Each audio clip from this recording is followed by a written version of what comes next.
सदियों से चली आ रही सतभक्ति की ऐसी धारा, ऋषियों, मुनियों, देवताओं और त्रिदेवों ने भी जिसका भेद ना पाया। भक्ति तो सभी करते हैं,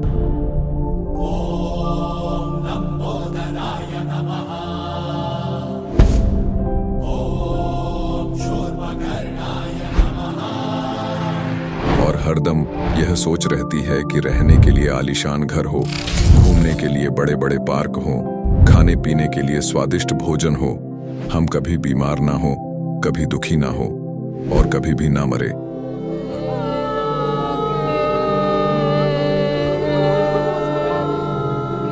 हरदम मौज मस्ती में रहे।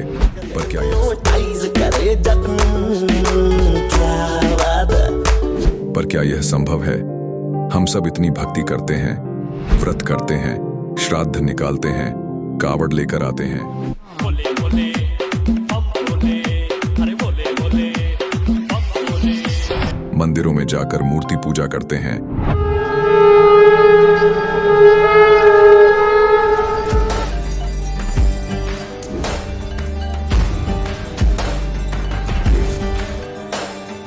भानुकोटिभास्वरं भवाब्धितारकं परं नीलकण्ठमीप्सितार्थदायकं त्रिलोचनं कालकालमम्बुजाशमक्षशूलमक्षरम्। चर्च में जाकर प्रेयर करते हैं,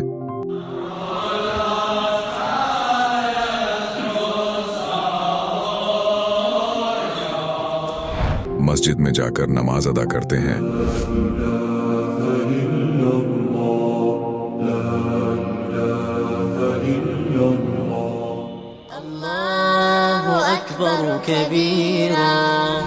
और गुरुद्वारों में जाकर माथा टेकते हैं,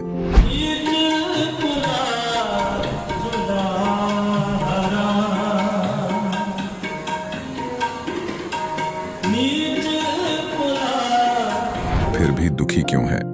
लेकिन क्या आप जानते हैं वो कौन सी भक्ति है? वो भक्ति जिसने मीरा को जहर से बचा लिया, ध्रुव और प्रहलाद की रक्षा की, अंधे को आंखें और बहरे को कान दिए, कोढ़ी को काया दी, दुखियों को सुखी जीवन दिया, मरने वाले को जीवन दान दिया और लाइलाज बीमारियों को दूर किया। जब संत रामपाल जी महाराज जी से दीक्षा ले ली थी, उसके बाद जब उनका कुछ विद इन मंथ कैंसर में राहत मिली।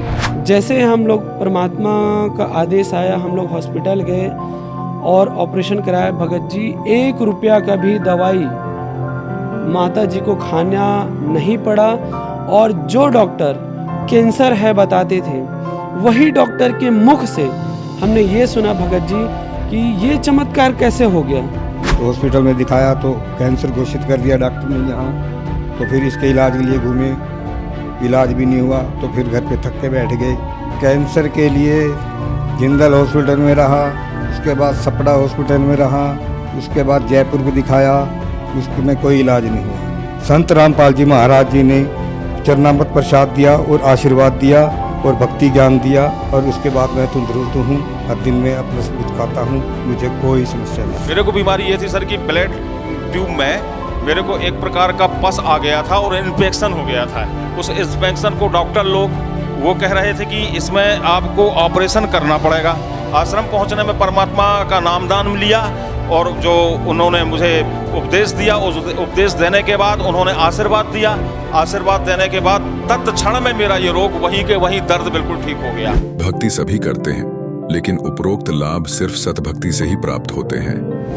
आज भी सतभक्ति करने वाले हजारों लाखों लोगों को शास्त्र अनुसार भक्ति का अद्भुत अनुभव प्राप्त हो रहा है। आइए जानते हैं ऐसे ही लाखों श्रद्धालुओं में से एक सतभक्ति करने वाले इस श्रद्धालु का अनुभव। नमस्कार जी। नमस्कार सर जी।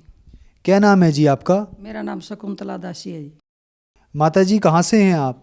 मैं गांव फरमाना में से हूँ जी, जिला रोहतक, हरियाणा जी। माता जी संत रामपाल जी महाराज से नाम दीक्षा आपने कब ली?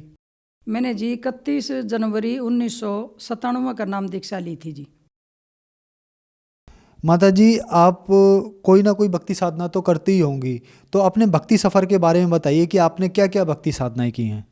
देखो जी सर जी, ऐसा है हम बचपन से ही ऐसे थे, परमात्मा की रजा से किसी चीज़ पर भी नहीं दे। मेरे मन में शंका ऐसे उठती थी, हम क्यों जन्मे, कैसे आए इस पृथ्वी पर, कौन भगवान है जो हमारे दुखों का निवारण करेगा। बस हमारे परिवार वाले क्या करते थे, हनुमान का चारने का प्रसाद बांटते थे मंगलवार ने, और उस दिन खीर बना लेते, सिर्फ यही भक्ति करते थे। और हम ज़्यादा कोई भक्ति नहीं करते। ऐसे बोलते थे हमारे माता पिता कि भाई काम करो, और वो कोई भी नहीं मंदिरों में भगवान है और कहीं भी नहीं है। एक वैसे यो इस पर माता दरवाजा धोकना आ करते हम एक बचत में, उस पर इतनी दूर ते फेंक का मारा कर दे न्यू, वो जो कच्चे पूड़े बना के, और हमारे न्यू विश्वास थी मैं ये क्या भगवान हो गया, ये पूड़े इतनी दूर तो भगा दिए और कुत्ते के सड़ रहे हैं। इसलिए हमारे कोई मन में वैसे बैठा ही नहीं कि भाई कोई असली चीज़ है, वैसे लोग दिखावा ही करते थे। तो फिर संत रामपाल जी महाराज से नाम दीक्षा आपने कैसे ली, कैसे पता लगा संत रामपाल जी महाराज के बारे में आपको? जी 1997 में जी हमारे उस फरमाने गांव में एक बगजिया को जो संत रामपाल जी महाराज से नाम दीक्षा थे ले रहे थे, वो हमारे को बुलाना आए। वे हमारे घर पे गुरुजी आ रहे हैं, उनका तुम सत्संग सुनो संत रामपाल जी महाराज का। हमारे पति जी मना कर रहे थे, लेकिन हमने रिक्वेस्ट करने के बाद उन खंदा दी, बोला जाओ जल्दी आ जाना। मैं कहा अच्छा जी। फिर हम वहाँ चले गए, वहाँ पर संत रामपाल जी महाराज सत्संग सुन रहे थे। उस दिन से पहले नहीं तो हमारे को परमात्मा के बारे में जानकारी थी, नहीं गुरु जी के बारे में जानकारी थी। फिर वो सत्संग कर रहे, बस वैसे अंदर से लोर उठी, भाई क्यों नाम ले लें, दुनिया को कुछ करती है कुछ करती है, ये घर आ रहे हैं और बाहर तो ये जाने नहीं देंगे, यहीं ले लें। हमने ये सोच के संत रामपाल जी महाराज जी से नाम दीक्षा ले ली मैंने 1997 में। फिर मैं घर पे आई, बच्चों का बोली भाई मैं तो नाम लिया आई, तुम्हारी मर्जी क्या है। सारे बच्चे भाग लिए, भाई हम भी लाएंगे हम भी लाएंगे, सब बच्चे संत रामपाल जी महाराज जी से नाम लिया आई। हरियाणा में गुरु जी आ गए, हरियाणा में हमने नाम मिल गया। अगर गुरु जी उत्तर प्रदेश मध्य प्रदेश कहीं आते थे जी, हमने ये हरियाणा वाले जान नहीं देते, परमात्मा सिर्फ हमारे लिए उतर के आए थे। नहीं तो ये आदमी ऐसे थे गाँव में भी नहीं जाने देते थे, और हमने नेपाल में कहाँ जाने देते। अतः हमारे लिए ही परमात्मा उतर का है, जो हमारे को ज्ञान होया, हमने भक्ति मिली, हमारा परमात्मा की दया था, हम लगे रहे थे, हमारा मोक्ष भी परमात्मा करेंगे। हमने किसी चीज़ की जानकारी नहीं थी। जैसे कि आपने बताया कि आप सन 1997 में आपने संत रामपाल जी महाराज का सत्संग सुना, एक लंबे अरसे से आप संत जी से जुड़ी हुई हैं। तो संत रामपाल जी महाराज से नाम दीक्षा लेने के बाद आपको क्या लाभ मिले? जी हमारे को लाभ तो बहुत होए जी, बहुत होए। हमारे उनका मेरे पति का था जी, इसमें गले में कैंसर थी, वो नाम नहीं ले हुआ था, न्यू कहा था ना तुम मैं ले लो, मैं नहीं लेता नाम। उसका कहीं भी आराम नहीं लग गया। डॉक्टर ने ऐसे बता दिया था जी भाई वो का इतना पिया करते जी, हाथ में तो ओकटी छोड़ दिया नहीं करते। मैं अगर एक आधी जोड़ पर चले जाते वहाँ भी ओकटी लेकर जा करती, खेत में भी सारा दिन डोले पर ओकटी ले खड़े रहा करते। परमात्मा ने बेरा है जी, वो तो ओकटी के सारे जिया करते, काम भी नहीं इतना करा करते जितना मैं ज़्यादा करती थी उससे, वो तो ओकटी कर रहा करते सारे। फिर हम बोले, मैं कहा तुम संत रामपाल जी महाराज जी से नाम ले लो, आपका भी आराम हो जाएगा। उन्होंने हमारे कहने से नाम ले लिया, उसका आज तक भी गले में कैंसर नहीं है, और परमात्मा की दया से उनका आज आराम है। फिर एक बार उनका जी बिजली ने पकड़ लिए, और मैं बरबाड़ सत्संग में जा रही, बिजली ने पकड़ लिए तो नहाने लाग रहे थे वह, तो उसने गाड़ी में घाल ले गए। फिर वो बोले भाई मेरा तो आखिरी टाइम आ गया, तेरी मम्मी तो बात करवा दे। फिर वो छोरा नहीं बोला भाई पापा की हालत ख़राब है, मम्मी उड़ जा रही है, रहने दे। फिर उसने कराया फ़ोन, बोला मेरा तो न्यू हो गया। मैं कहा चाल पड़ा, तू इतना बड़ा ठेका ठहरे आज दुनिया में, लेकिन मेरा मन में न्यू नहीं था यो जागा, मैं तो वैसे बोल रही थी। और फिर मैं बोली, मैं कहा भाई तेरे पापा ने घर पे लिया। बोला माँ मैं कैसे ले आऊँगा, और मेरे मामा सारे आ रहे हैं, सारा परिवार आ रहा, और आपने को घर ले आओ। मैं कहा भाई मारे गुरु जी ठीक करेंगे, तेरे पापा ने ये मेडिकल वाले ठीक नहीं करेंगे। बोला सब नाटे हैं, सब न कह दे, मरेगा तुम्हारा मर जाएगा, जीवेगा तो जी जाएगा। घर लिया, घर लिया, वो बूंदा डालसन कार है, और बाथरूम भी उसका न्यू लोटे का शीशी मर गिलासा में करवाऊँ। तड़के हम गाड़ी में ले गए, न्यू बोला मेरी चालन की हालत नहीं है, मैं जान जोगा नहीं हूँ, मैं ना ले जाओ। मैं कहा ले जावांगे उड़े। फिर हम लेके गए गुरु, फिर वहाँ बरवाड़ा जाके, और वो अपने आप उतरे गाड़ी ते, उतर के और फिर गुरु जी आके दर्शन करे। गुरु जी दर्शन दिए, ने बोला भाई गुरु जी ना हो आप न बचा लिए, चढ़िया मत खींच लिया है आपको। और फिर उठ के भगत उसने मेरे पति ने आप खाना खाया और पानी पिया और कोरड़ा करया, और गाड़ी में बैठ कर हंसिया आन कर उन्हें फिर सामान भी खरीदा, और कई उड़ा मरण की हालत में थे। अतः परमात्मा ने 2 बार उनको जीवन दान दिया। और वो आज बिल्कुल सुरक्षित हैं, ठीक है, अपना मंत्र जाप कर रहे हैं और हम भी कर रहे हैं जी। मेरे भाई का ओपरा दर्द होया करता, मैं सबमिट की हूँ। और तो हम जितने भी नरड़ है, अगर जितने भी थे बालाजी साला सर सारे जालिए उड़े ठीक का नहीं हुआ है, ठीक का नहीं हुआ। तो फिर हमने संत रामपाल जी महाराज की शरण में गए, हम जींद आश्रम था जब। तो उड़े मेरे भाई का तो हो गया दर्द, तो थप्पड़ मारदा जार गुरु जी कान भी बाजा, गुरु जी ने हाथ कराया, उड़े पड़ गया। फिर बोलिया बोला मैं तो उस कबीर साहब ने देखूंगा, जब रोटी खा। फिर संत रामपाल जी महाराज जी बोले भाई इतने 10 साल हो गए इतना बरती रन देने, इब तू कबीर साहब रोटी खा के भक्ति करके जो प्राप्त करे, भूखा मरे तो नहीं मिल रहा है। फिर उस टाइम नाम दे दिया। जब अच्छा मेरे भाई का आज ताई भी ओपरा दर्द नहीं हो लिया है, हमारा सारी चोटी सामट गवाह इस बात की। और सब रिश्तेदार इनका रमेश का फर्क इनके संत रामपाल जी महाराज ने कराया। नो बता भाई हम चुकर छोटा इसे परमात्मा ना, हमने दुनिया चाहे को कम्मा कहो। और मेरे अपेंडिक्स की बीमारी थी, और तो मेरा अपेंडिक्स का दर्द हो गया, मैं कोडी कोडी गई। और तो बोले रोतक होगा इसका इलाज में मैं बैठी। पहले फ़ोन भी ना होया करते, एक गांव में फ़ोन था, उड़ा फ़ोन कराया वे घर के माँ आ जाएंगे और अपेंडिक्स का दर्द है। वो घर तक गए। अतः मैं एक डॉक्टर की दुकान पर लौट गया, जानकार था। नहीं बोला तेरा अपेंडिक्स को नहीं, मैं क्या था, बोला तू रुक के ना मार दी। मैं कहा रुक के मारे तो मन तू दुकान में ना लौटने दे, दर्द तो मेरा सह है रजा परमात्मा की। और मैंने दौड़ता ही मैं बस में भी जा, मैंने काल बराबर हंसदा जाओ दौड़ता ही उड़ी गिर गई। फिर यो मेरा पति बोला आप रुक के मारो तेज, जब आपका जल्दी ऑपरेशन करेंगे। मैं कहा रुक के मैं क्यों कर मारूँ, दर्द तो मेरा शहर नहीं बेरा, मेरा अपेंडिक्स है। फिर मेरा इतना सुथरा ऑपरेशन होया, मैं सोधी में होगा ये आराम तरह मैं तीसरे दिन आ गई। और जिनके ऑपरेशन हुए थे वो सब कोई राम भाई को किसी को कुछ हो रहा, किसी को जो परमात्मा की दया इसी हुई कि मेरा आराम से ऑपरेशन हो गया। फिर मैंने आँख बनवाई, तो ये नहीं बोले चल आँख बनवा लियो। फिर मैंने अरदास लाई, हम कोई भी काम करा गुरु जी तो पूछ के कराया करा। संत रामपाल जी महाराज पर मैंने अरदास लाई, गुरु जी मैं आँख बनवाऊँगी। गुरु जी बोले वे परमात्मा तो गुरु जी तो बेर आया था इस बात का कि भाई इसका कुछ होगा। चली गई मैं, आँख बनी थी मेरी खोली पट्टी जी, मैं तो कुछ ना दिखा। मैं बोली मैं तो कुछ ना दिखा, मेरी तो अच्छी आँख बनी। आगे घर सारे के दिखाई 10-12 दिन हो गए, नुआंगली कर दिखाऊँ दिखा है। मखा ना वैसे जो करें मारा, मेरी सास भी जेरी थी, उसने भी टेंशन होगी भाई आँखें तो नहीं दिखता। वह बुझ दे मेरे पर रोज आए दिखा है। मखा दिखा है, मखा इनका आत्मा को शांति तो मिलेगी, मेरे तो गेल जो बनी सो बनी। 15 दिन हो गए। फिर मैं अकेली गई, एक दिन उठ के किससे नहीं बता गई। मैं कहा मेरे तो सर जो है और भी क्यों टेंशन में दिए। मैं ईश्वर डॉक्टर के डिग्री गई रोज तक। मैं बोली मगा भाई देखो मेरी आँखें।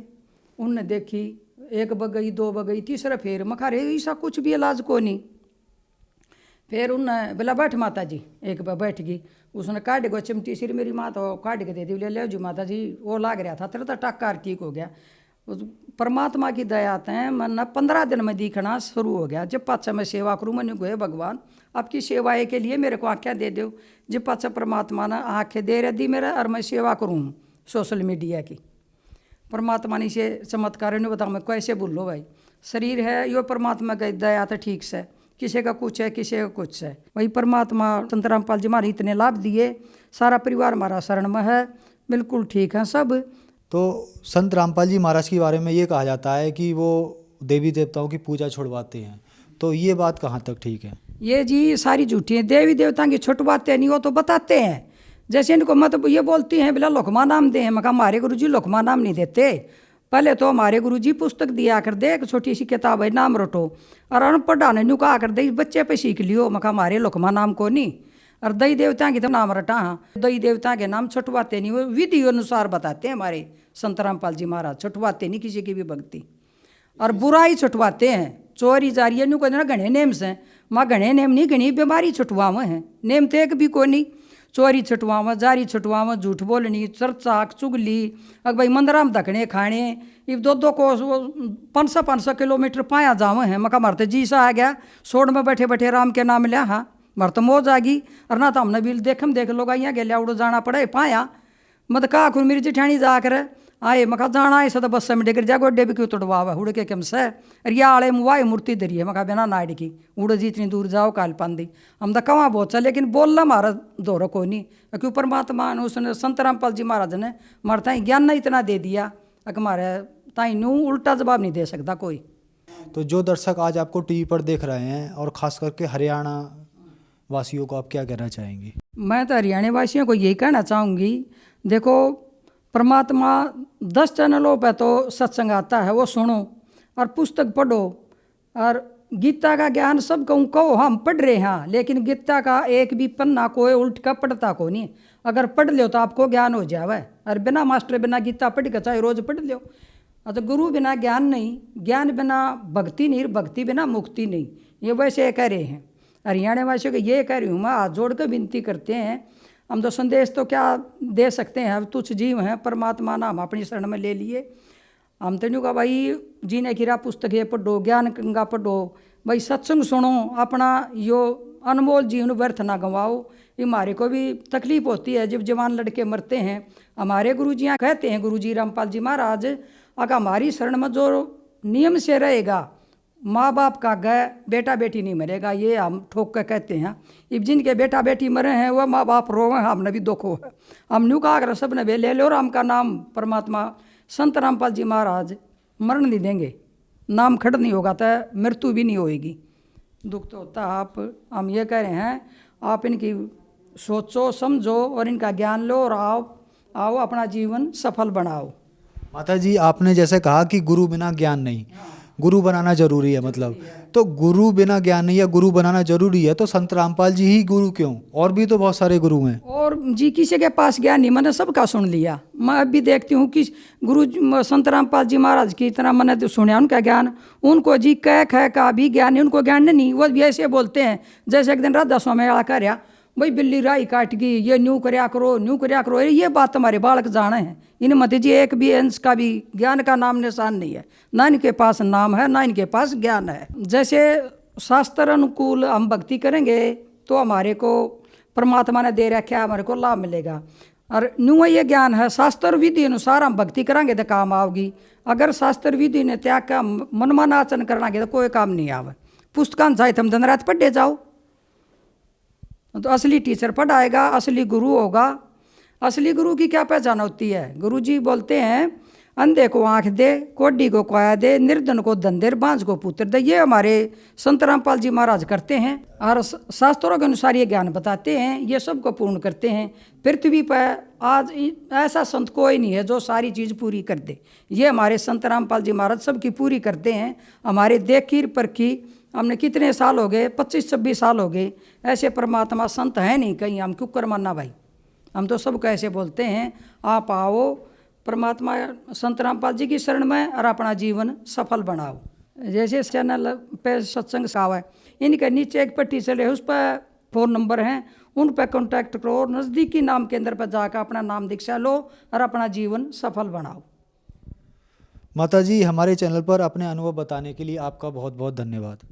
सत साहिब सर जी। अब जगत गुरु तत्वदर्शी संत रामपाल जी महाराज जी के सत्संग के माध्यम से उस अद्वितीय आध्यात्मिक ज्ञान के बारे में जानते हैं, जिसके माध्यम से आप भी प्राप्त कर सकते हैं ऐसे आध्यात्मिक, मानसिक और भौतिक सुख जो अभी तक आपने सिर्फ मीराबाई, ध्रुव, प्रहलाद जैसे कुछ ही भक्तों की जीवन कथा में सुने होंगे। अब सुनिए तत्वदर्शी संत के संग शास्त्र अनुकूल भक्ति सत्संग, ऐसा अद्वितीय आध्यात्मिक ज्ञान जिसका है सर्वधर्मों के पवित्र शास्त्रों में प्रमाण। उन्हीं से उनको जो कुछ हो रहा था उसी से वो संतुष्ट थे कि मैं जो मंदिर में जाता हूँ इसी से मुझे लाभ है, कोई मैं गायत्री मंत्र जाप करता हूँ इसी से मुझे सब कुछ मिल रहा है। तो ये उनके तत्व ज्ञान के अभाव का कारण था, उनको तत्व ज्ञान नहीं था। और जो दुखी थे, महादुखी थे, वो कबीर साहब की शरण में आकर सुखी हो गए। उनको सिर्फ इतना सहारा मिल गया कि हमें ये सिद्ध पुरुष है और हमें राहत मिल गई। दूसरे दुखी नहीं थे, वो आए नहीं, कहने लगे हमें तो जो साधना कर रहे हैं वो बिल्कुल सही है। तो इस प्रकार इस तत्व ज्ञान का अभाव यानी सत्संग की कमी और अशिक्षा, ये हमारे लिए अभी तक आड़े अड़ी रही भगवान के पहचानने में और भगवान के इस ज्ञान को जानने में। परमेश्वर कबीर जी ने 600 वर्ष पहले अपनी प्यारी आत्मा धर्मदास जी से कहा था कि धर्मदास, जब कलयुग की बिचली पीढ़ी का समय आएगा, उस समय इनको शिक्षित किया जाएगा और उस समय इनको मैं पुनः आऊंगा और यथार्थ ज्ञान कराऊंगा। क्योंकि धर्मदास जी बड़े चिंतित थे, विशेषकर उस समय चिंतित हुए जिस समय परमात्मा ने एक लीला की थी कबीर जी ने, ये देखने के लिए कि जो मेरी शरण में आए हैं उसमें 64 लाख शिष्य कबीर परमेश्वर जी के हुए थे। सन 1398 में कबीर परमात्मा जी सतलोक से चलकर आए थे और काशी शहर लहर तारा तालाब के अंदर कमल के फूल पर एक शिशु रूप धारण करके वो प्रकट हुए थे। उनके कोई माता पिता नहीं। वहां से एक नीरू नीमा नाम के जुलाहा पति पत्नी थे, वो परमात्मा को बालक को ले गए थे। वो निसंतान थे और उनके घर परमात्मा लीलामय तरीके से परवरिश को प्राप्त हुए। बड़े होकर जुलाहे का कार्य करने लगे और साथ में जिस उद्देश्य को लेकर आए थे वो तत्व ज्ञान भी प्रचार करते थे, वो सतगुरु का रोल भी करते थे, जिस कारण से वो जुलाहा कहलाए। तो उस समय परमात्मा के शरण में जो भी आया, कुछ आशीर्वाद से, कुछ भगवान परमात्मा प्रथम मंत्र देते थे जो दास आपको देता है, 5 नाम का, बस इससे उनको बहुत लाभ हुआ। 64 लाख शिष्य बने थे केवल मालिक की इस चमत्कारी शक्ति को देखकर। फिर परमात्मा ने देखना चाहा था कि मैं देखूं ये मुझे एज ए गॉड ट्रीट करते हैं या एज ए एक संत, ये मुझे भगवान की तरह मानते हैं, मुझे ये भगवान स्वीकार किए हुए हैं, या मुझे एक सिंपल संत मानते हैं। परमात्मा को तो मालूम था ये क्या मानते हैं, लेकिन दिखाना चाह रहे थे धर्मदास को और अन्य अपने निज भक्तों को। परमेश्वर कबीर जी ने एक लीला की थी। एक लड़की वैसा थी, गनका थी, उसने सत्संग सुना, उसको अपने कर्म से नफरत हुई, आत्मा जाग गई उसकी। परमात्मा कबीर जी के चरणों में आई, अपनी सारी कहानी बता दी और प्रार्थना की, मालिक क्या मेरे जैसी दुष्टा का भी उद्धार हो सकता है? कबीर परमात्मा ने कहा, बेटा आत्मा तो लाल है, ये कीचड़ में गिर जाती है तो जौहरी उसको साफ करके वैसा ही बना लेता है, कीमत में कोई अंतर नहीं होता। आगे गलती ना करना, पीछे जो बनी सो बनी, ये सफाई हो जाएगी। उस बेटी के यह बात समझ में आ गई। उसी दिन से अपना वो दुष्कर्म त्यागा और परमेश्वर कबीर जी की शरण में शिष्या बनकर अधिक से अधिक सत्संग श्रवण करने के लिए आने लगी। अब जब सत्संग के अंदर वो गणिका सुप्रसिद्ध काशी की वैश्या थी, सबको पता था, परमात्मा के सत्संग में आने लगी, कबीर जी के सत्संग में, तो उनके शिष्य ही उस लड़की को भला बुरा कहने लगे। तू यहां मत आया कर, बदनाम करवाएगी हैं। और तो उस लड़की ने परमात्मा जी से, गुरुदेव से कहा, गुरुदेव वो सारी कहानी बताई कि कुछ भक्त, कुछ माई मुझे हे दृष्टि से देखते हैं और मुझे यहाँ आने के लिए मना करते हैं। तो परमात्मा ने सत्संग के माध्यम से सभी को बहुत कुछ संकेत दिए, बताने की चेष्टा की कि कुष्टी हो ऐ संत बंदगी कीजिए, हो वैश्या के विश्वास चरण चित दीजिए। क्या बताते थे कि यदि कोई भक्त कोढ़ी भी है, उसका चाम भी चू रहा है और उसने दीक्षा ले रखी है, उससे नफरत ना करना, उससे भी सच्चाई बोलना, प्यार से डील करना उसको, क्योंकि वो भक्त है, परमात्मा की आत्मा है, और धीरे धीरे वो कल्याण हो जाएगा उसका। ऐसे ही बताते हैं, हो वैसा कै विश्वास चरण चित दीजिए। यदि कोई गणिका भी हो और वो भगवान पर विश्वास रखती है, उसको भी एक भक्त भगतमती बहन रूप में ट्रीट करना, अपनी आत्मा में दोष ना देखना उसके प्रति, क्योंकि वो भगवान की बच्ची है।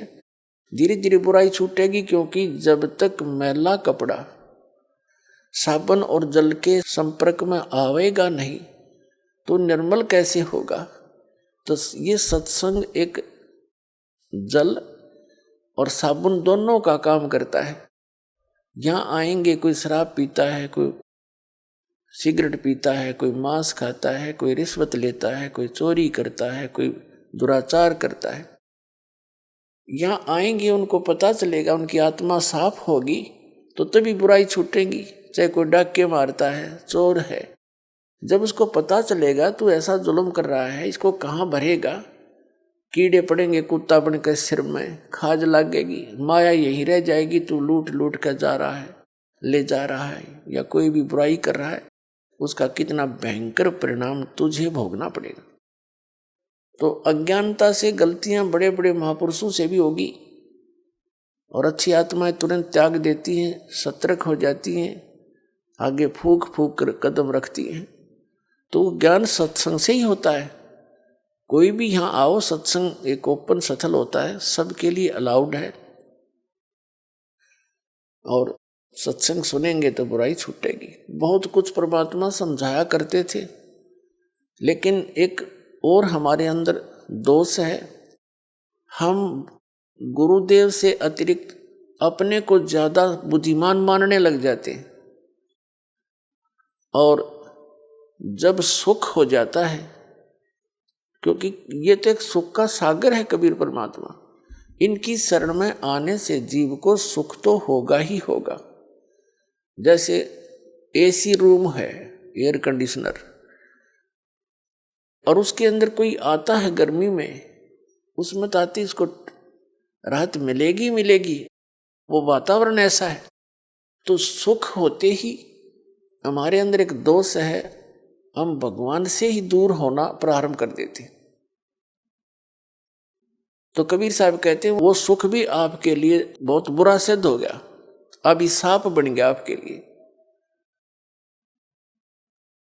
तो यही कारण रहा कि वो लोग परमात्मा के सुने हुए वचनों पर अमल कम करने लगे, शेष और अपने मते से अधिक व्यवस्था करने लगे सत्संग के अंदर।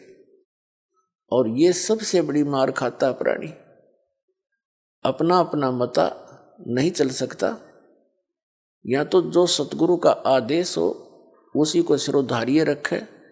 यदि हम इसे बुद्धिमान होते तो पहले यहाँ इसी ज्ञान को ग्रहण किए होते, हम पहले ही बुराइयाँ छोड़ चुके होते। ऐसा निर्मल ज्ञान जो परमात्मा कबीर जी ने दिया, ये हमें पहले ही प्राप्त होता। अब दो बात सीख ली विद्वान पाक के, और अपनी ही मति से फिर आप चलोगे, ये यहाँ ऐसा ठीक नहीं, यहाँ ऐसा होना चाहिए, खाक होना चाहिए। जो व्यवस्था सतगुरुदेव कराते हैं वो सिरोधार्य होनी चाहिए भगत के लिए, और जो आदेश थे वो सिरोधार्य होना चाहिए। भक्त भक्त ही होता है। तो नहीं, उनके गले उतरी नहीं यह बात, परमात्मा समझ गए कि ये अब भक्तिहीन हो गए हैं, क्योंकि गुरु जी के वचन की अवहेलना करने से नाम खंडित हो जाता है। इन सभी समीकरणों को देखकर परमात्मा ने एक दिन सोचा कि ला इनकी अच्छी तरह फड़क निकाल दूं, क्योंकि जो आत्मा कोई जैसे कोई बुराई घनी कर रखी हो तो उसने अपने पाप दिखाई देते हैं। वो ज़्यादा से ज़्यादा सत्संग अटेंड करता है, ज़्यादा से ज़्यादा सेवा करने की चेष्टा करता है, और जैसा उसका सामर्थ्य है वो दान धर्म भी खूब करने की चेष्टा करता है। तो बहन जो गणिका थी वैसा थी, वो परमात्मा के अति निकट आकर के सत्संग सुनती थी, मुंह की तरफ देखती रहती थी भगवान के वचनों को, क्योंकि उसने तो ज्ञान कदे सुना नहीं था। उसकी तो आत्मा प्यासी थी, 50 साल की उम्र होली थी उसकी, सारे बुराई करते करते। तो उसके कारण वो सभी जो मूर्ख टाइप के व्यक्ति थे संगत में, उन्होंने औरों को भी भ्रमित कर दिया कि ये लड़की यहाँ ठीक नहीं है, गुरुजी बदनाम हो जाएंगे, ये हो जाएगा। तो परमेश्वर कबीर जी ने सोचा लाइन की फड़क निकाल दूं। यदि मुझे ये अपने ही जैसा मान रहे हैं तो फिर इनको मेरे साथ रहने की आवश्यकता ही नहीं है। एक दिन कबीर परमेश्वर जी ने अपने प्यारे भक्त आदरणीय रविदास जी से कहा कि आप एक हाथी किराए पर ले आओ। रविदास जी ने आज्ञा का पालन किया, हाथी किराए पर ले आए, जो सधे हुए हाथी होते हैं। और उस लड़की से कहा, गणका से वैश्या से बेटी तू कल अपना सारा सुंदर कपड़े पहनना, सब आभूषण लगा करके और मेरे पास आना। जो आज्ञा गुरुदेव की। लड़की अगले दिन कबीर साहब की कुटिया में पहुंच गई। रविदास हाथी लेकर आ गया, लड़की को हाथी पर बैठाया। रविदास जी से कहा कि आप पीलवान बन जाइए, हाथी ड्राइव करना।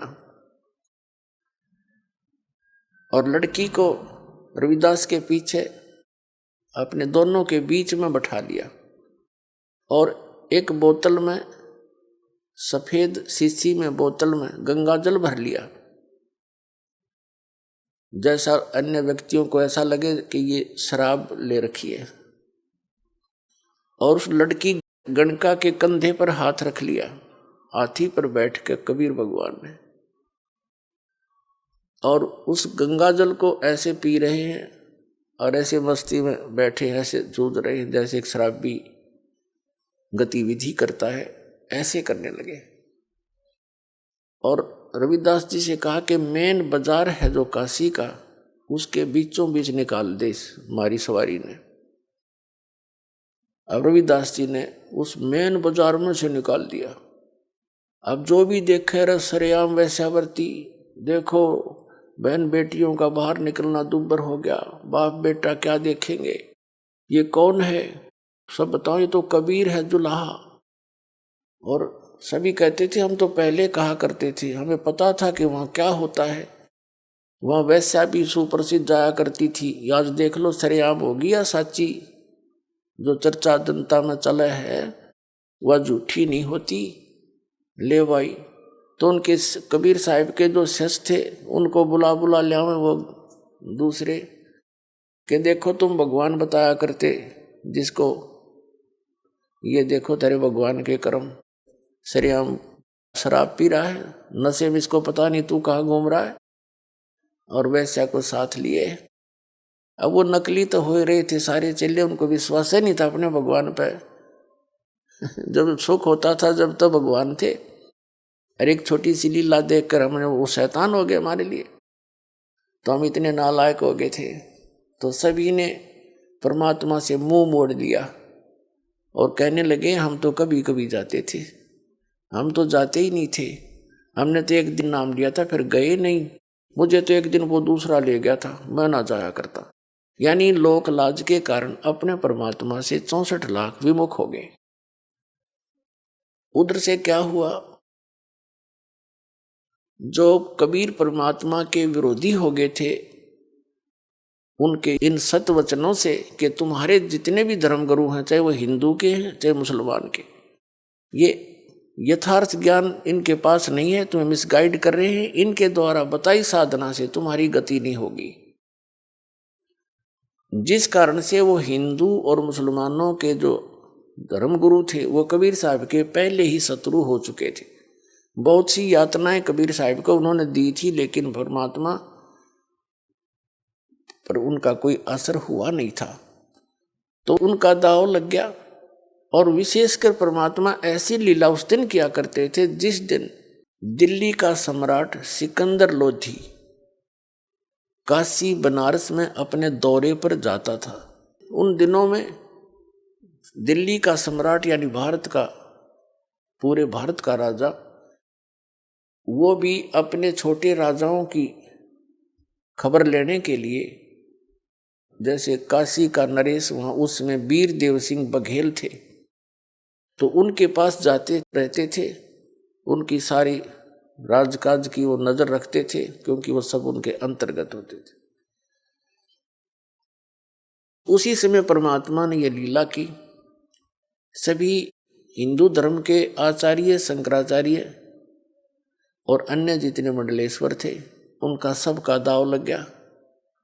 ब्राह्मण गुरु जितने थे, और उधर से मुसलमानों के पीर और काजी जो पहले दुखी थे परमात्मा से, और साथ में एक शेख तकी नाम का जो मुसलमान था, वो पीर था, गुरु था, किसका? सिकंदर लोधी का, राजा का। और उसके पूरे भारत के जितने भी मुसलमान धर्म के अनुयायी थे, उस शेख तकी के संकेत से सब काम करते थे। वो इतना उसको मानते थे, और वो सिकंदर लोधी के साथ ही जाता था। वो भी पहुंचा हुआ था। अब सभी ने मिलकर, हिंदू और मुसलमान दोनों के धर्मगुरु, उन्होंने अपने अपने अनुयायियों को भ्रमित किया। कहा कि देखो भाई, ऐसा व्यक्ति अगर काशी में रहेगा, हमारे नगर में रहेगा, क्या असर पड़ेगा बच्चों पर, कैसे निकलेंगे हम बाहर। चलो, राजा सिकंदर लोधी आया है, उसके सामने हम अपनी अर्ज करेंगे और इसको कठिन दंड दिलवाएंगे। वीर देव सिंह बघेल जो काशी नरेश थे, वो भी परमात्मा कबीर जी के शिष्य हो चुके थे। उनकी लीला देखकर, उनकी शक्ति देखकर, उनके ज्ञान को से परिचित होकर दिल्ली के सम्राट सिकंदर लोधी भी कबीर परमात्मा जी के शिष्य हो चुके थे, क्योंकि सिकंदर लोधी को एक बहुत भयंकर असाध्य रोग था, और वो परमात्मा कबीर जी के आशीर्वाद मात्र से स्वस्थ हो गया था, जिस कारण से पुनर्जीवन प्राप्त करके सिकंदर लोधी कबीर परमात्मा का बहुत आभार व्यक्त किया करते थे और शिष्य भी बन गए थे। लेकिन राजा का इतना एहसान होता है, जनता घनी दिखी ना, अपने राज के जाने के भय से वो कुछ भी फैसला ले लेता है। उस समय ना वो भगवान देखता, ना कोई गुरु और धर्म देखता। धर्म मीन धार्मिकता। तो उसने सभी लोग इकट्ठे होकर सिकंदर लोधी के पास पहुंच गए, जिस रेस्ट हाउस में वो रुके हुए थे। सारी कहानी से परिचित होकर के राजा ने आदेश दे दिया कि इसको, सभी ने कहा जी इसको सजाए मौत दी जाए और गंगा के अंदर डबो के मारना चाहिए, इसको पत्थर मार मार के। राजा ने अपने राज्य को बचाने के लिए, कहीं जनता तेरी विरोधी ना हो जा, ये हम इसे नकली है, अपने हाथ से सिकंदर लोधी ने कबीर साहब का, अपने गुरुदेव का हथकड़ी लगाई। राजा ने, जो एक सिपाही का काम था, सिर्फ नंबर बनाने के लिए जनता में अगर लोग मेरे से विरोधी ना हो जा, और सबको पता था कि राजा का गुरुदेव है और कहीं ये मेरे से इस कारण से विरोध ना कर ले कि यूँ सजा नहीं दे सकता, ये तो इसका चेला है। वो सब मर्यादाओं को लांघ के अपने हाथों, परमात्मा के हाथों में हथकड़ी लगाई, पैरों में बेड़ी और गल में एक जंजीर भारा डाला करते, तोक जो नीचे पैरों से लेकर हथकड़ियों के साथ ऊपर तक जकड़ देती थी। उस पर दौड़ नहीं सकता, भाग नहीं सकता, धीरे धीरे चल सकता था। ऐसा करके और कहा इसको गंगा दरिया में डुबो दो। अब शेख तकी जो धार्मिक गुरु था सिकंदर लोधी का, उसने बागडोर संभाल ली, अकेले माफ कर दूंगा इसका काम। उनको ले जा करके गले में पत्थर बांध दिए। वो बेड़ी हथकड़ी तो लगाई रखी थी, तोक भी जड़ रखी थी, पत्थर भी बांध दिए गले में भारा भारा रस्सों से, और नौका में बैठा के 5, 7, 10 व्यक्ति साथ गए दरिया गंगा के बीच में जाकर उठा के कबीर साहब को और ऐसे पटक दिया कि ना हाथ पैर मार सकेगा और पत्थरों के वजन से डूब जाएगा, इसका टंटा कट जाएगा। उन्होंने ऐसे पटका गंगा के अंदर, दरिया के अंदर, सभी हथकड़ी बेड़ी अपने आप टूट गई, पत्थर बांध रखे थे वो टूट गए, वो दरिया में डूब गए। और कबीर साहब ऐसे बैठे हैं उस गंगा के जल के ऊपर जैसे थल पर बैठा करते हैं, आसन पद्म लगा के। नीचे से लहर जा रही है, परमात्मा सुरक्षित बैठे। अब नौका वाले वापस आ गए। अब लोगों ने देखा कि ये डूबा नहीं। पहले तो ये सोचा कि अब डूब जाएगा थोड़ी सी देर में, पत्थर वत्थर नीचे खींचेंगे इसको। जब देखा कि इतना डूब रहा है, ना इसको हथकड़ी रही है, तो सब ने कहा कि पत्थर मारो, पत्थर मारो। किनारे से लोगे पत्थर मारने, और पत्थर वहां कहाँ जहाँ थे, बीच में 200 फुट की दूरी पे। फिर कहा कि तीर लाओ, गोली लाओ, बंदूक से मारो। तीर ले आया, कोई बंदूक ले आए और वहां गोली मारे परमात्मा के ऊपर। जब तीर और इनसे नहीं मरे बंदूक गोलियों से, तब उन्होंने कहा सबने मिलकर के राजा तोप मंगाई जाए। अब तोप यंत्र लाके खड़ा कर दिया, उसमें गोले डालने, कबीर साहब के ऊपर दाग गए। वो गोला या तो वहीं गिर जाए फंस, या कबीर साहब से 100, 200, 300 फुट दूर जाके गंगा में गिरे, क्योंकि वहां बहुत चौड़ाई है गंगा दरिया की जहां पर वो ये क्रिया कर रहे थे। और यह इतनी दूर जा पड़े किसी तालाब सरोवर में, आसपास के जो गंगा जल से भरे हुए उसके कारण भर जाते थे आसपास के।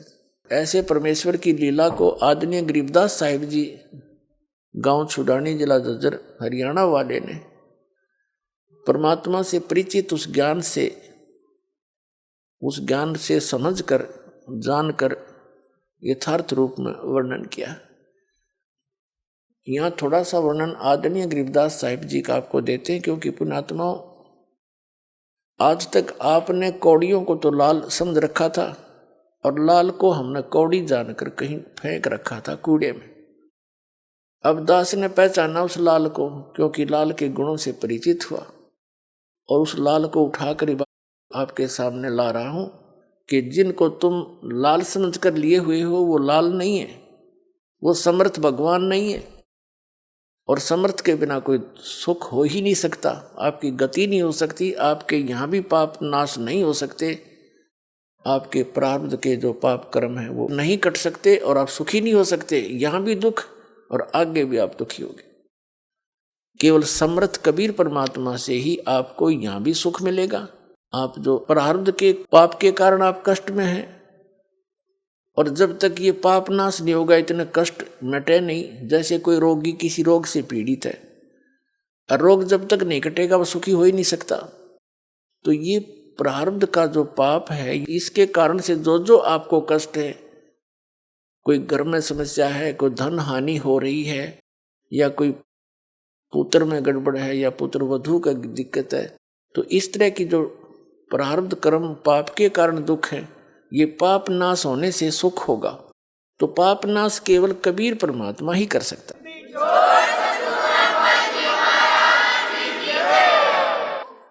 तो यहाँ इसलिए आपको उस लाल की महिमा, लाल को लाल सिद्ध करने के लिए आपको भी वो उनके लक्षण बताए जा रहे हैं कि सचमुच लाल ऐसा ही होता है। और किस किस ने इस लाल को पहचाना था, उन्होंने यही लक्षण बताए जो दास बता रहा है। तो यहाँ आदरणीय गरीबदास साहिब जी को परमात्मा कबीर जी बनारस से सह शरीर जाने के बाद, और सन 1727 में, यानी लगभग 209 वर्ष के पश्चात, परमात्मा सतलोक से चलकर आए अपने निज स्थान से। जैसा कि भगवान लीला किया ही करता है, जिसका वेदों में आपको बहुत बार प्रमाण दिखाया है। वेद कहते हैं कि परमात्मा ऊपर तीसरे धूलोक के तीसरे पृष्ठ पर रहता है, ऊपर सतलोक में, तेजो में श्री, धूलोक माने तेजो में लोक के, तीसरे पोर्शन में टॉप मोस्ट प्लेस पर रहता है, शिखर पे, और वहां से गति करके आता है, अच्छी आत्माओं को मिलता है। अभी आपने सुने जगत गुरु तत्वदर्शी संत रामपाल जी महाराज के मंगलमय सत्संग प्रवचन। आइए अब सुनते हैं उन भक्तों के अनुभव जिन्होंने संत रामपाल जी महाराज के प्रमाणित ज्ञान से प्रभावित होकर नाम दीक्षा लेकर अनेकों लाभ प्राप्त किए। सर नमस्कार। सर सत साहेब। सर क्या शुभ नाम है आपका? राम सिंह। सर कहाँ से आए हैं आप? शहर मिरिंडा, जिला रोपड़। सर संत रामपाल जी महाराज से नाम दीक्षा लेने से पहले आप क्या भक्ति साधनाएं करते थे? पहले देवी देवते भक्ति की, उसके बाद मैं 20 साल ਅੰਮ੍ਰਿਤ ਛਕ ਕੇ ਰੱਖਿਆ। तो ਉਸ ਦੇ ਨਾਲ ਮੇਰੀ ਸੰਤੁਸ਼ਟੀ ਨਹੀਂ ਹੋਈ ਤੇ ਮੈਂ ਸੰਤ ਉਹਨਾਂ ਦੇ ਕਿਰਪਾਲ ਸਿੰਘ ਦੇ ਉਹਨਾਂ ਤੇ ਨਾਮ ਦੀਕਸ਼ਾ ਲਈ। ਨਾਮ ਦੀਕਸ਼ਾ ਲੈਣ ਤੋਂ ਬਾਅਦ 10 ਸਾਲ ਸਮਾਂ ਲੰਘ ਚੁੱਕਿਆ। ਫਿਰ ਮੇਰੇ ਸਰੀਰ 'ਚ ਜਲਨ ਹੁੰਦੀ ਸੀ, ਜਲਨ ਦੀ ਬਿਮਾਰੀ ਸੀ ਪੈਰਾਂ ਤੋਂ ਲੈ ਕੇ ਸਿਰ ਤੱਕ, ਤੇ ਕ੍ਰੋਧ ਵੀ ਆਉਂਦਾ ਰਿਹਾ। ਐਕਸੀਡੈਂਟ ਵੀ ਮੇਰੇ ਬਹੁਤ ਕਈ ਵਾਰ ਹੋਏ ਹੈ ਉਸ ਟਾਈਮ ਦੇ ਵਿੱਚ। ਤੇ ਵੈਸੇ ਮੈਨੂੰ ਪਰੇਸ਼ਾਨੀ ਇੰਨੀ ਹੋ ਗਈ ਸੀ ਹੱਦੋਂ ਜ਼ਿਆਦਾ। ਮੈਂ ਜਿਹੜੇ ਸੀਨੀਅਰ ਸੀਗੇ ਉਹਨਾਂ ਦੇ ਸਤਸੰਗ ਕਰਨੇ ਵਾਲਾ, ਉਹਨਾਂ ਨਾਲ ਵੀ ਗੱਲਬਾਤ ਕੀਤੀ ਕਿ ਮੇਰੇ ਨਾਲ ਇਹੋ ਜਿਹਾ ਕੁਛ ਹੋ ਰਿਹਾ ਕਿ ਮੈਨੂੰ ਕੋਈ ਹੱਲ ਦੱਸੋ ਕਿ ਮੈਂ ਬਚਾਂ, ਕਿ ਜਿੰਨੇ ਮੈਂ ਨਾਮ ਜਪ ਰਿਹਾ ਉਨੀ ਪਰੇਸ਼ਾਨੀਆਂ ਆ ਰਹੀਆਂ। ਤਾਂ ਮੈਨੂੰ ਕਿਸੇ ਨੇ ਸਤਸੰਗੀ ਨੇ ਮੈਨੂੰ, ਜਾਂ ਜੋ ਸਤਸੰਗ ਕਰਦੇ ਸੀਗੇ ਉਹਨਾਂ ਨਾਲ ਵੀ ਮੈਂ ਗੱਲ ਕਰਿਆ, ਤਾਂ ਉਹਨਾਂ ਨੇ ਇਹ ਨਹੀਂ ਦੱਸਿਆ ਕਿ ਮੈਂ, ਉਹਨਾਂ ਨੇ ਕਿਹਾ ਕਿ ਠੀਕ ਹੈ ਬਈ ਤੇਰੇ ਕਰਮ ਹੈ, ਜੇ ਤੇਰੇ ਕਰਮਾਂ 'ਚ ਹੈ ਉਸ ਤਰ੍ਹਾਂ ਤੈਨੂੰ ਮਿਲ ਰਿਹਾ। ਮੈਂ ਕਿਹਾ ਯਾਰ ਇਹ ਤਾਂ ਕੋਈ ਗੱਲ ਬਣੀ ਨਹੀਂ ਕਿ ਜਦ ਮੈਂ ਤਪੱਸਿਆ ਕਰ ਰਿਹਾ, ਗੁਰੂ ਨਾਲ ਜੁੜਿਆ ਹੋਇਆ, ਤਾਂ ਮੇਰੇ ਕਰਮ ਕੱਟਣੇ ਚਾਹੀਦੇ, ਕਿ ਮੈਨੂੰ ਦੁੱਖ ਥੋੜ੍ਹੀ ਆਉਣਾ ਚਾਹੀਦਾ, ਕਿ ਦੁੱਖ ਬਹੁਤ ਆ ਰਿਹਾ। ਚਲੋ ਜੀ ਸਮਾਂ 10 साल बीत चुके। बीतने के बाद मैं परेशान रहा। ठाकुर जी से नामदान लेने के बाद मैंने बेसमेंट बनाया, तो वहाँ मैं जब भक्ति करता था मैंने सोचा कि मैं भक्ति करूँ कि शायद मेरे कुछ कर्म कट जाएं, लेकिन वहाँ पर भी बेसमेंट में भक्ति करने से भी, और दुर्गा की पूजा करता था, ब्रह्मा विष्णु महेश की भी पूजा करता था, और ठाकुर जी महाराज जो नाम दीक्षा दिए थे उनका भी पूजा मैं कर रहा था, क्योंकि वो बोलते थे कि भाई सब अपने ही है, सबकी पूजा करो। उन्होंने ये नहीं बताया कि मेरा कोई मर्यादा है कि जो तुम नाम ले, मैं नाम दे रहा हूँ कि नामे जपोगे। तो मैंने सबके भक्ति कर रहा था। तो उस बेसमेंट में मैंने हवन वगैरह भी किया। हवन करने थे, मेरी जो पुकार थी, मुझे डर नहीं लगता था अंधेरे में भी, चाहे कहीं मुरघटिया में चले जाऊँ, कहीं भी चले जाऊँ, मुझे कोई भय नहीं। तो मैंने बोला, माँ से बोला कि माँ ये बताओ कि आप मुझे मोक्ष की प्राप्ति दे सकती हो? तब मुझे आवाज़ आई, तकरीबन 12-1 बजे रात में मैं बैठा था, मुझे आवाज़ आई कि नहीं बेटे, कि मैं मोक्ष की प्राप्ति नहीं दे सकती हूँ तुझे, कि मैं तुझे ती पुत्र धन दौलत सब दे सकती हूँ, इज्जत मान दे सकती हूँ, कि मैं मोक्ष की प्राप्ति नहीं दे सकती हूँ, क्योंकि मैं इत्थे तक मेरी पहुँच नहीं। फिर उसके बाद मैं बोला कि माँ मैं कहाँ जाऊँ, कि आप कृपा करो मुझे रास्ता दिखाओ। तो उन्होंने, अनुभव मुझे हुआ कि हाँ माँ मुझे बोल रही है कि कोशिश करो, तलाश करो, तो तलाश करो तुझे मिल जाएगा। तो तलाश करने के बाद मैं सोचता रहा, घर से भी लड़ता था कि मैं कहीं चले जाऊंगा, जंगल में चले जाऊँ, हरियाणा चले जाऊंगा, वहाँ जाके देखूंगा कोई संत मुझे मिलेगा। तब देखो यहाँ तो सब कुछ है, मुझे सब कुछ बना दिया, लेकिन सुख भी नहीं, शांति भी नहीं, कि जब मैं इंसान के जुनी में आया हूँ कि मुझे मोक्ष की प्राप्ति मिले, कि मैं यहाँ से जमना और मरना, यहाँ से छुटकारा पाऊँ। लेकिन मुझे कोई संत नहीं मिला। मैं बड़े अच्छे अच्छे संतों से मैंने बात की, ऐसी कोई बात नहीं, संत ठाकुर जी महाराज से भी मैंने बात की। तो उसके बाद उनके स्वर्गवास हो गए, वो चले गए। पर तो बलजीत सिंह महाराज जी आए, उनसे भी मैंने बात की कि सर मुझे मोक्ष की प्राप्ति चाहिए। मैंने ना धन मांगी ना दौलत मांगी, लेकिन उन्होंने भी कुछ नहीं कहा। कि हाँ, उन्होंने कहा कि ठीक है तुम नाम जपो, भगवान भला करेंगे। लेकिन मुझे संतुष्टि नहीं हुई। संतुष्टि ना होने कारण मेरी तलाश शुरू थी कि मैं परमेश्वर से मिलूँ, परमेश्वर से मिलूँ। सर आप संत रामपाल जी महाराज की शरण में कैसे आए? हाँ जी, संत रामपाल जी महाराज के शरण में मैं ऐसे आया कि जसमेल दास जी, उन्होंने संत रामपाल जी महाराज जी हरियाणा हिसार जब गए थे, नामदान लेकर आए थे, तब मेरी दुकान है, उस दुकान में आए और उन्होंने मुझे मोबाइल से सुनाया कि ऐसा है, ये चीज़ है कि आप नामदान लो, कि वहाँ तुम्हारे सुधार हो जाएंगे। मैं 1-2 दिन मैंने कोई खास करके नहीं इंटरेस्ट ली। उसके बाद तीसरे चौथे दिन उन्होंने ये बताया कि साधना चैनल 7:40 पर उनकी सत्संग आती है कि आप सत्संग सुनो। तो मैं अपने घर चले गया, उन्होंने फ़ोन की कि हाँ भाई सत्संग आ गया है, सत्संग सुनो। मैं सत्संग सुना, सत्संग सुनने के बाद 2 दिन 4 दिन 10 दिन सत्संग सुना। उसके बाद मेरे मन से बेचैनी आ गई, क्योंकि मुझे तलाश थी पहले से ही कि बेचैनी आई। मैं इनको बोला कि चलो मुझे ले चलो नामदान दिवाओ। सर, संत रामपाल जी महाराज से नाम दीक्षा लेने से पहले कुछ नियमों का पालन करना पड़ता है। सर, वो नियम कौन से हैं? ये थे कि बीड़ी सिगरेट मीट अंडा शराब ਤੇ ਦਾਨ ਦਹੇਜ ਨਹੀਂ ਲੈਣਾ, ਪਰਾਈ ਔਰਤ ਪਰਾਈ ਦੌਲਤ कि इन्हां चीज़ों ते संकोच रखना कि नहीं लेना, अपने किरत कमाई करना, अपने घर परिवार जो बच्चे हैं उनके जो जैसे दुनियावी चलाओ और नाम भी जपो, काम भी करो और किसी के साथ ठगी नहीं करना। समझिए, ये मर्यादे थे और कोई ऐसी गलत मर्यादे नहीं थे। जो मर्यादे वही थे कि आज से 300 साल पहले 10वें पातशाह ने चलाए सी। 10वें पातशाह ने यही मर्यादे चलाए थे कि अगर आप सिख बनोगे, खालसा बनोगे, तो आपको पराई दौलत, औरत, दान दहेज, ठगी ठोरी सब छोड़ना पड़ेगा, तब आप मेरा सिख बनोगे। तो लेकिन नहीं, अब तो ऐसे इंसान हैं कि अमृत जरूर छकते हैं। मैंने भी अमृत छका था, तो मैं सब कुछ चलता था मेरा। कोई ऐसी बात नहीं थी कि जो किसी से ले लिया चल भाई कोई बात नहीं चलेगा। तो कहने के मतलब कि वहाँ उन्होंने बताया कि आपको सब कुछ त्यागना पड़ेगा, ठगी ठोरी पराई चीज़ त्यागने के बाद। फिर उसके बाद मैंने नामदान लिया। सर, संत रामपाल जी महाराज की शरण में जाने के बाद आपको क्या लाभ मिला? हाँ जी, संत रामपाल जी महाराज जी के पास जाने से मुझे लाभ, पहले लाभ तो मेरी ये है कि मेरे शरीर में जलन की बीमारी थी, तकरीबन हर समय होती रहती थी। ऐसी कोई बात नहीं कि कोई दवाई से भी नहीं ठीक होता था, या कई बार मैं बहुत अच्छे डॉक्टर से, MBBS डॉक्टर से मैंने दवाई ली लेकिन नहीं ठीक हुआ। फिर संत रामपाल जी महाराज के पास जाने से पहले ही तो मेरी एक जलन की बीमारी थी कि उनके आशीर्वाद से ही मेरी जलन की बीमारी ठीक हो गई।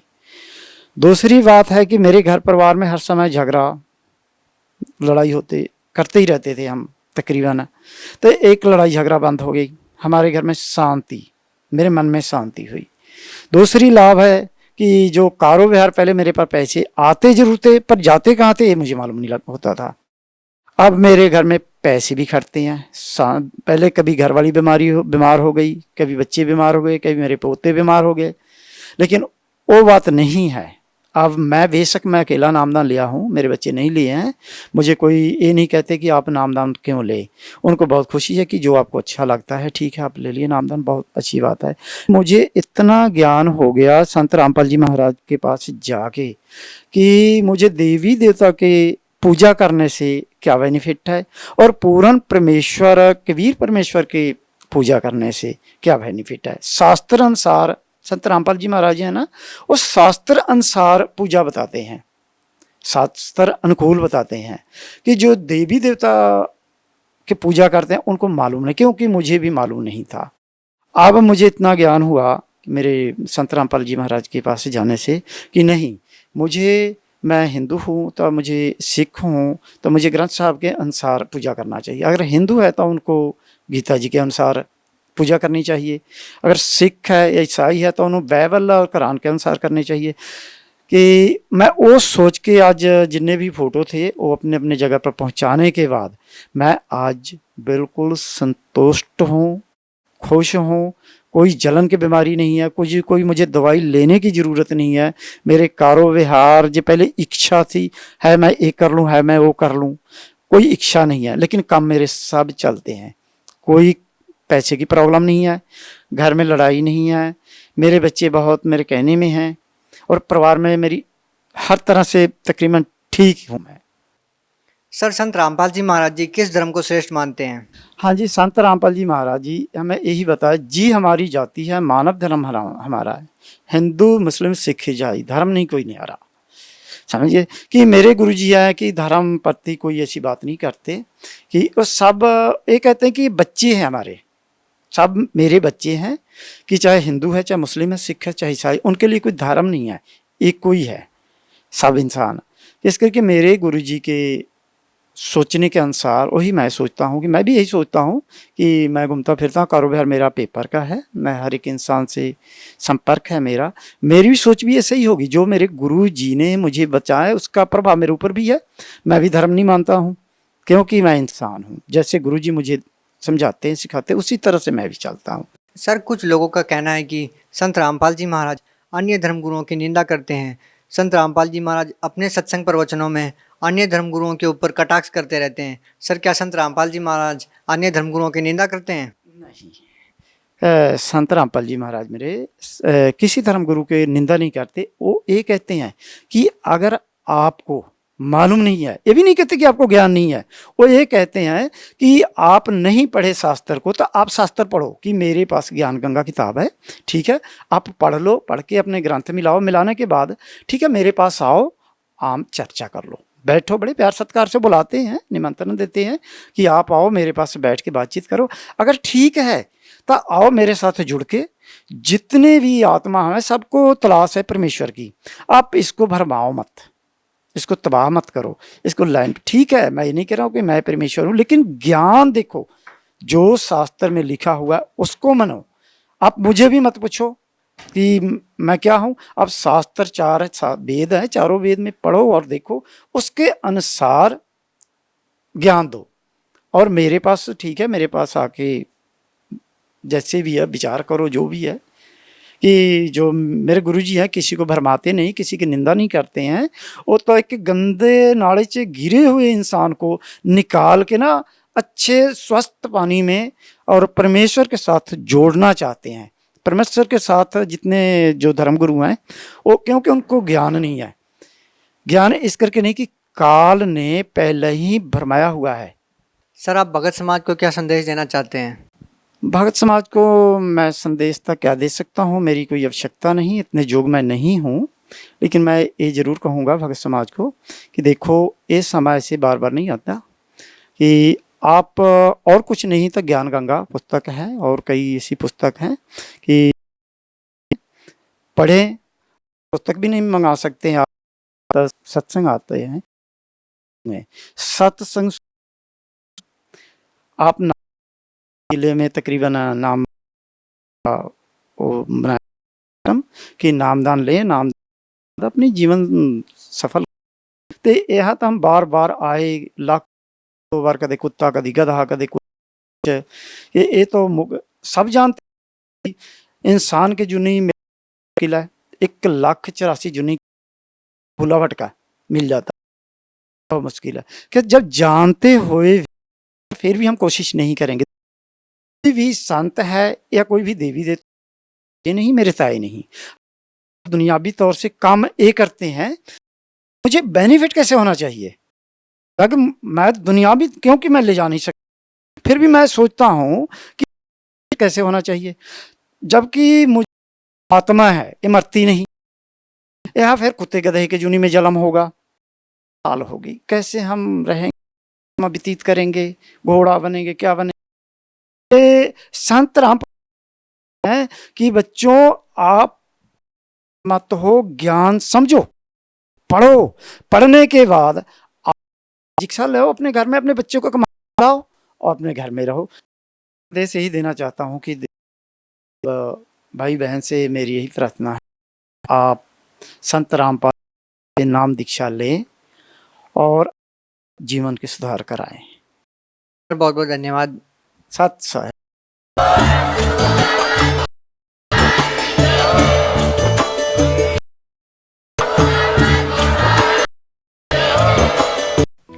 आप सुन रहे तत्वदर्शी संत रामपाल जी महाराज। अधिक जानकारी के लिए संपर्क करें